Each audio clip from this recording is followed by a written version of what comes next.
పేరు పేరున నమస్కారం. ముఖ్యంగా ఈ శాసనసభ సమావేశాల్లో ఈ రాష్ట్ర ప్రభుత్వం యొక్క మెడలు వంచి కేఆర్ఎంబీకి ప్రాజెక్టులు అప్పజెప్పము అనే విషయంలో బీఆర్ఎస్ పార్టీ విజయాన్ని సాధించింది. ఎందుకంటే మేము కేఆర్ఎంబీకి ప్రాజెక్టులు అప్పజెప్పి వస్తామని చెప్పి జనవరి 17వ తేదీన ఫిబ్రవరి 1వ తేదీన కాంగ్రెస్ ప్రభుత్వం ఒప్పుకొని వచ్చింది.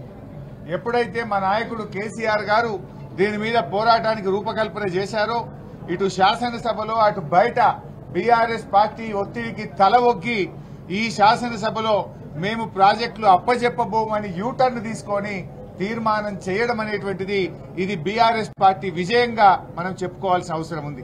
ఎందుకంటే బీఆర్ఎస్ పార్టీ గొంతు విప్పక ముందు వీళ్ళు అప్పజెప్పొచ్చారు. మేము గొంతు విప్పిన తర్వాత ఈ శాసనసభలో తీర్మానం చేయడం అనేటువంటిది ముమ్మాటికి మా పోరాట ఫలితం బీఆర్ఎస్ పార్టీ విజయం.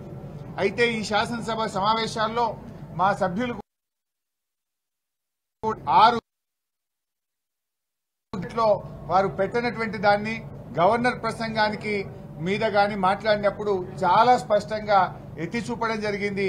ఈ ప్రభుత్వం ప్రజలకిచ్చిన హామీలను ఏ రకంగా విస్మరిస్తుందో అటు ప్రభుత్వానికి ప్రజలకు కూడా శాసనసభ ద్వారా చాలా విజయవంతంగా చెప్పగలిగాం.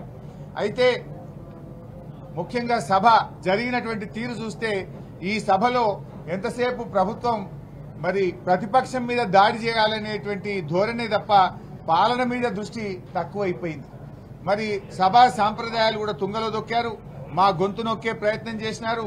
మాకు పీపీటీ ప్రజెంటేషన్ ఇవ్వండి అంటే మాకేమో అవకాశం ఇవ్వకుండా కేవలం ప్రభుత్వం మాత్రమే వాళ్లకు నచ్చిన దాన్ని పీపీటీ రూపంలో పెట్టారు.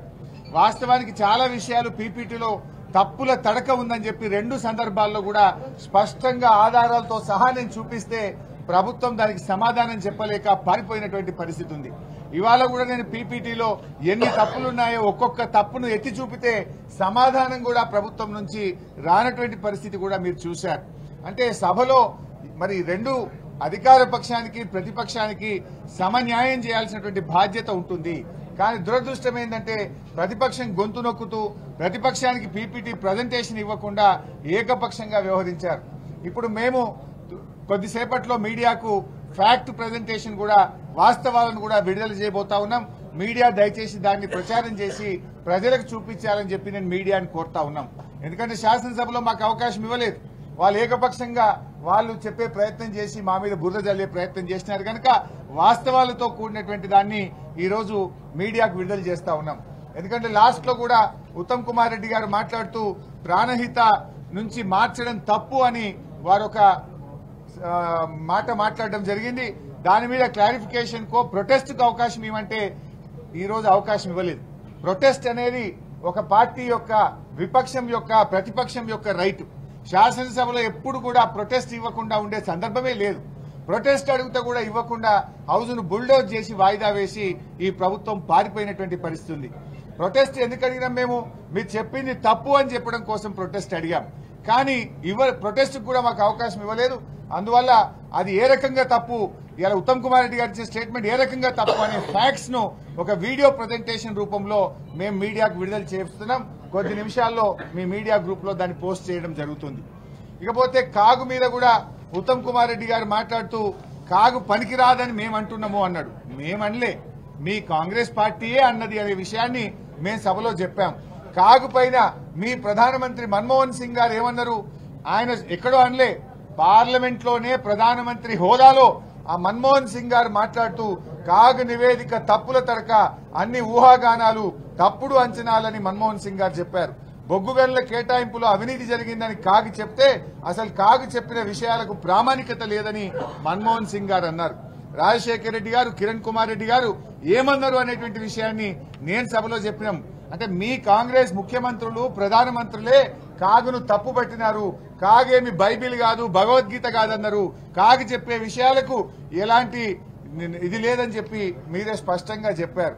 మరి ఇదే కాగు గతంలో మా బీఆర్ఎస్ ప్రభుత్వ ఆర్థిక నిర్వహణను అనేక సార్లు మెచ్చుకున్నది. తెలంగాణ తలసరి ఆదాయం పెరిగిందని, జీఎస్డీపీ పెరిగిందని, స్వీయ ఆదాయం పెరిగిందని ఎన్నోసార్లు మా బీఆర్ఎస్ ప్రభుత్వాన్ని కాగు మరి ప్రశంసించిన విషయాన్ని కూడా నేను గుర్తు చేస్తా ఉన్నాను. అయితే ఈరోజు కాగులో చెప్పిన అనేక విషయాలు కూడా ఆనాడు 2004 నుంచి 14 వరకు కాంగ్రెస్ ప్రభుత్వ హయాంలో జరిగిన తప్పిదాలనే కాగ్ ఎత్తి చూపింది. దాని మీద మేము చర్చకు సిద్ధమున్నామని కూడా చెప్పినాం. దాంట్లో చాలా స్పష్టంగా ఇవాళ ప్రాజెక్టులు డిపిఆర్ లేకుండానే టెండర్లు పిలిచి అగ్రిమెంట్ చేసిందనే కామెంటు అది మీ ప్రభుత్వానికి సంబంధించిందే. మీరు ప్రాణహితలో టెండర్లు పిలిచినటువంటి విషయాన్ని కాగ్ స్పష్టంగా చెప్పింది. ఆ విషయం మీద ఇవాళ మీరు సమాధానం చెప్పాలి కానీ మమ్మల్ని అడిగే హక్కు మీకు లేదు. ఇవాళ సాగునీటి రంగం పైన వారు ప్రకటించినటువంటి శ్వేతపత్రం అనేది ఒక అబద్దాల పత్రం, ఫుల్ ఆఫ్ లైస్. అది వైట్ పేపర్ కాదు, ఫాల్స్ పేపర్ అని నేను సభలో కూడా స్పష్టంగా చెప్పాం. తప్పులను కూడా ఎత్తి చూపాం. నేనే కాదు, అక్బరుద్దీన్ ఓవైసీ గారు కూడా ఆ వైట్ పేపర్ లో ఉన్న అబద్దాలను ఒక్కటొక్కటిగా ఎత్తి చూపితే ప్రభుత్వం సమాధానం చెప్పలేకపోయిందనే విషయాన్ని కూడా నేను మీ దృష్టికి తెస్తా ఉన్నా. ముఖ్యంగా ఈరోజు పార్లమెంట్ ఎన్నికల్లో లబ్ధి పొందాలని మేడిగడ్డ వ్యవహారాన్ని భూతద్దంలో పెట్టి చూపించే ప్రయత్నం. రేపు ఎట్లాగూ లోక్సభ ఎన్నికలు వస్తున్నాయి, దాంట్లో ఏదో 4 ఓట్లు సంపాదించాలనేటువంటి తాపత్రయం ఇవాళ ప్రభుత్వంలో కనబడ్డది. ఇవాళ నేను ఒకటే చెప్తా ఉన్నా, మీరు రాజకీయంగా మా మీద బురద చల్లాలనుకుంటే చల్లండి, ఇంకో రూపంలో రాజకీయంగా విమర్శించండి, కానీ ప్రాజెక్టును మాత్రం దయచేసి ఈ వానకాలం లోపలనే మరమ్మతులు చేసి సేఫ్ జోన్ కు తేవాలని మేము ప్రభుత్వానికి సభలో చెప్పాం, బయట కూడా చెప్తా ఉన్నాం. మీరు ఆలస్యం చేస్తే, మా మీద బురద జల్లాలనే ప్రయత్నం చేస్తే రేపు రైతులకు బురద కూడా మిగిలిన పరిస్థితి ఉంటుంది. కాంగ్రెస్ పార్టీకి పుట్టగతులు లేకుండా పోతాయి, జాగ్రత్త అని చెప్పి కూడా మేము హెచ్చరిస్తా ఉన్నాం. ఎందుకంటే మీ ప్రయత్నం మా మీద బురద జల్లాలనే ప్రయత్నం కనబడతా ఉంది. ఒక అధికార వ్యవహారం మీద దృష్టి పెట్టడం కంటే కూడా మీరెంతసేపు ప్రతిపక్షం మీద దాడి చేయాలనే ధోరణే మీలో కనబడతా ఉంది. అయితే ఇవాళ జరిగిన చర్చ మీరందరూ కూడా చూశారు. మమ్మల్ని ఇరికించబోయి వారే బోల్తా పడ్డారు. సెల్ఫ్ గోల్ కొట్టుకున్నటువంటి పరిస్థితి ఉంది. కేఆర్ఎంబీ విషయంలో ఆ రోజు చర్చలో కూడా కాంగ్రెస్ పార్టీ సెల్ఫ్ గోల్ కొట్టుకున్నది. ఇవాళ కూడా ఈ వైట్ పేపర్ విషయంలో కూడా కాంగ్రెస్ పార్టీ సెల్ఫ్ గోలే కొట్టుకున్నది. మేము అడిగిన ప్రశ్నలకు దేనికి కూడా సమాధానం చెప్పలేదు. వాళ్ళు చెప్పిన అబద్దాలను, వాళ్ళు చెప్పిన తప్పులను ఒక్కటొక్కటి ఎత్తి చూపితే కనీసం సమాధానం కూడా చెప్పలేనటువంటి పరిస్థితి ఉన్నది. ఆయకట్టు మీద అబద్దాలు ఆడారు, స్థిరీకరణపై కూడా వాళ్ళు వాస్తవాలను దాచిపెట్టారు.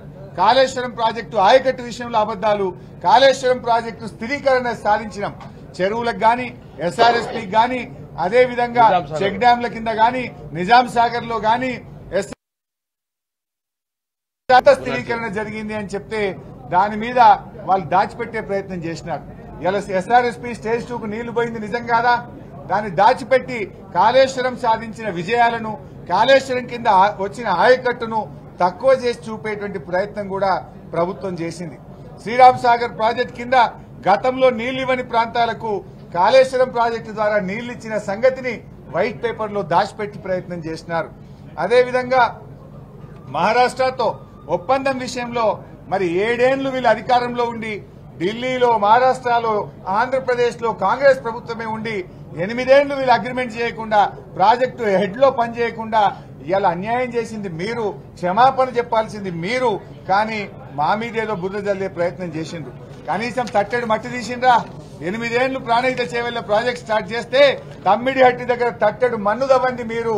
తెలంగాణకు అన్యాయం చేసింది ఈ కాంగ్రెస్ పార్టీ. ఇలా గ్యారంటీలు అమలు చేసే పరిస్థితి లేదు కనుకనే ఉన్నారు. మేము నల్లగొండ సభ పెట్టుకున్న రోజే మేడిగడ్డ రాజకీయాలు చేసే ప్రయత్నం చేసినారు. మేము నీళ్లు మళ్లించండి, రైతుల పంట పొలాల్లోకి నీళ్లు ఇవ్వండి అంటే ప్రజల దృష్టి మరల్చేటువంటి ప్రయత్నానికి ఇలా కాంగ్రెస్ పార్టీ పాల్పడతా ఉంది. ప్రజలు అన్ని విషయాలు కూడా గమనిస్తా ఉన్నారు. మీరు ఎన్ని చెప్పినా ఇవాళ మేము నీళ్లు ఇచ్చింది నిజం, పంట పండింది నిజం, రైతులు ఆనందంగా ఉన్నది నిజం. ఇవాళ మీ హయాంలో నీళ్లు రావడం లేదు, కరెంటు రావడం లేదు, రైతులు ఇబ్బందుల్లో ఉన్న మాట వాస్తవం. రైతు బంధు రాంది కూడా నిజం. ఏది ఏమైనా ఇవాళ ఒకటి ఉంటది, కంచు మోగినట్టు కనకంబు మోగునా అని ఒక సామెత ఉంది. ఇవాళ మీకు మందబలం ఉందనో, అధికారం ఉందనో గట్టిగా మీరు సభలో మాట్లాడొచ్చు, కానీ ఏనాటికైనా కంచు కంచే, కనకం కనకమే అవుతుంది. తప్పకుండా ఇవాళ రాబోయే రోజుల్లో మేమేందో ప్రజలకు తెలుసు. ఎందుకంటే మేము నిత్యం ప్రజల మధ్య ఉన్నాం, ప్రజల కోసం పనిచేసినాం. అధికారంలో ఉన్నా, ప్రతిపక్షంలో ఉన్నా మాదెప్పుడు తెలంగాణ ప్రజల పక్షమే.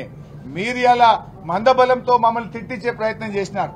ఇలా మా సభ్యులకు అవకాశం ఇవ్వమంటే నేను గాక ఒక్క పల్లా రాజేశ్వర రెడ్డి గారికి అవకాశం ఇచ్చారు. వాళ్ళ తరఫున మాత్రం 20 మందిని మాట్లాడించే ప్రయత్నం చేసినారు. నేను సభలో మాట్లాడుతుంటే ఒక్కొక్కసారి 8 మంది మంత్రులు ఒకరి తర్వాత ఒకరు 5 నిమిషాలకు ఒకసారి నన్ను మాట్లాడనీయకుండా ఏ రకంగా నన్ను అడ్డుకునే ప్రయత్నం చేసినారో కూడా రాష్ట్ర ప్రజలు గమనిస్తా ఉన్నారు. మీరందరూ కూడా చూశారు కదా, మేము మాట్లాడగానే 5 నిమిషాలు కాకముందు ఒక మంత్రి లేస్తాడు. దానికి సమాధానం చెప్పాలన్నా, వైట్ పేపర్ మీద మాట్లాడాలన్నా, క్లారిఫికేషన్ కి అవకాశం ఏమంటే క్లారిఫికేషన్ కి అవకాశం ఇయ్యరు. ఎందుకు ఈ పని చేస్తున్నారు? మీ దగ్గర సమాధానం లేదు. మీ దగ్గర మేము మాట్లాడుతుంటే ఎక్కడ డిఫెన్స్ లో పడుతున్నామనో, మేము మాట్లాడుతుంటే మీ తప్పిదాలు ఎక్కడ బయటకు వస్తాయనో, మేము మాట్లాడుతుంటే మీరు చెప్పిన తప్పులు, మీరు చెప్పిన అబద్దాలు బయటకు వస్తాయని చెప్పి అడ్డుకునేటువంటి ప్రయత్నం చేస్తా ఉన్నారు. మీరు మమ్మల్ని సభలో అడ్డుకోవచ్చు, కానీ ప్రజాక్షేత్రంలో అడ్డుకోలేరు. ఎప్పటికైనా నిజాలే గెలిచి నిలబడతాయి, నిజాలే ప్రజల ముందు ఉంటాయి. తాత్కాలికంగా అబద్దం వేగంగా ప్రయాణించవచ్చు, కానీ అల్టిమేట్ గా మిగిలేది నిజం, గెలిచేది ధర్మం, నిలబడేది న్యాయం. ఎందుకంటే మేము ఏం చేసినా న్యాయంగా చేసినాం, ధర్మంగా చేసినాం, తెలంగాణ స్ఫూర్తితో చేసినాం, తెలంగాణ ప్రజల పక్షాన చేసినాం. ఈ సభ మరి ఏది ఏమైనా కేఆర్ఎంబీకి ప్రాజెక్టులు అప్పజెప్పము అని కాంగ్రెస్ పార్టీ మెడలు వంచి తీర్మానం చేయించడంలో బీఆర్ఎస్ పార్టీ విజయం సాధించిందని మరోసారి తెలియజేస్తున్నాం. జై తెలంగాణ.